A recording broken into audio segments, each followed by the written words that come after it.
ভাইয়ের সামনে বোনের কতটুকু পর্দা করতে হবে? তাহলে আর বিলম্ব না করে শুরু করি। আপনাদের ইতোমধ্যে যে সমস্ত প্রশ্নগুলো আমাদের কাছে এসে পৌঁছে গেছে সেগুলোর উত্তর দেওয়ার পালা। আম্বিয়া খাতুন জানতে চেয়েছেন, ভাইয়ের সামনে বোনের কতটুকু পর্দা করতে হবে?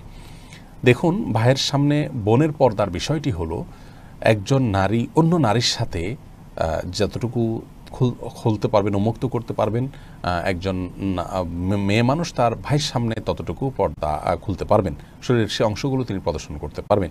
এটাকে আমরা আরও স্পষ্ট করে যদি বলতে যাই তাহলে এভাবে বলতে পারি যে একজন নারী তার আপন ভাইয়ের সামনে তার শরীরের যে অঙ্গগুলো সচরাচর তিনি খুলে রাখেন, বাবার বাড়িতে খুলে রাখা হয় মাহরামদের সামনে, সেগুলো তার সামনে খুলে রাখতে পারবেন। যেমন চেহারা, মাথার চুল, এমনকি গলা, এগুলো খোলা রাখা যেতে পারে।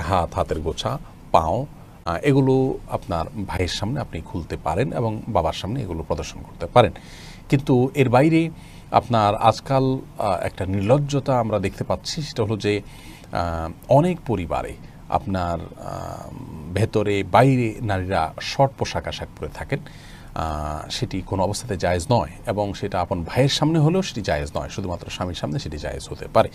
বিধায় এ ব্যাপারে আমাদের সাবধান হওয়া উচিত এবং দায়িত্বশীল থাকা উচিত। বাতুল, আপনি জানতে চেয়েছেন পুরাতন বা ছিঁড়ে যাওয়া কোরআন কি করব? দেখুন, পুরাতন বা ছিঁড়ে যাওয়া কোরআন, আমাদের কোরআনের ব্যাপারে আমাদের করণীয় সম্পর্কে ইমাম মোহাম্মদ রাহিমাহুল্লাহ সহ অনেক বড় বড় ইমামগণের মত হলো সেটি আমরা কবরে বা এমন কোনো জায়গায় মাটিতে পুঁতে রাখবো যেখানে সচরাচর মানুষ পাড়া দেয় না। আস্তে আস্তে সেটা মাটিতে থাকতে থাকতে মাটির সাথে মিশে যাবে। কোরআন যদি ছিঁড়ে যায় বা ব্যবহার অনুপযোগী হয় তাহলে সেক্ষেত্রে আমরা এই কাজটা করতে পারি।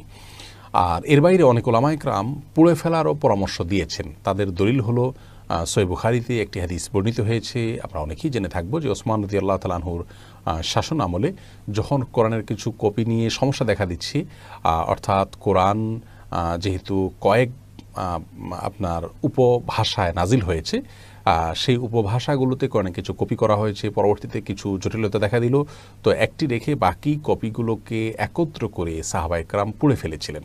তো যেহেতু সাহাবায়ে কেরাম কোরআন যখন ব্যবহার অনুপযোগী হয় সেটাকে পুড়ে ফেলার আমল তাদের থেকে প্রমাণিত হয়েছে, সেজন্য অনেক ওলামায়ে কেরাম যে পুড়ে ফেলা যাবে। তো আমাদের সমাজে আজকাল প্রতিবাদের ভাষা হিসাবে মানুষ পুড়ে ফেলে, সেই জায়গা থেকে আমাদের ওলামায়ে কেরাম সচরাচর নিষেধ করেন যেন পুড়ে না ফেলে বরং দাফন করা হয়।